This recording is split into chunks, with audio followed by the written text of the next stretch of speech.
Anio Alatsinainy faharoan'ny volana Jona taona 2024. Evanjely Masina nosoratan'i Masina Joany, nalaina tao amin'ny toko 420 andininy 720 hatramin'ny 730. Matokia efa nandresy an'izao tontolo izao aho. Tamin'izany andro izany ny mpianatr'i Jesoa nanao taminy hoe Indro milaza tsotra ianao ankehitriny fa tsy manao fanoharana akory. Fantatray amin'izao fa mahalala ny zavatra rehetra ianao ka tsy mila hanontanian'ny olona. Izany no inoanay fa avy amin'Andriamanitra ianao.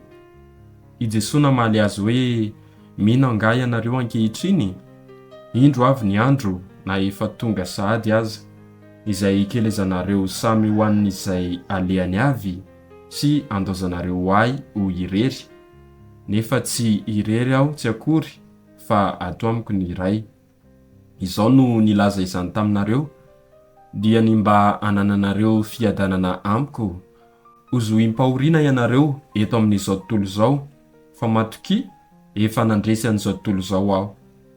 Izany ary ny tenin'ny Tompo, derany eo anao ry Kristy.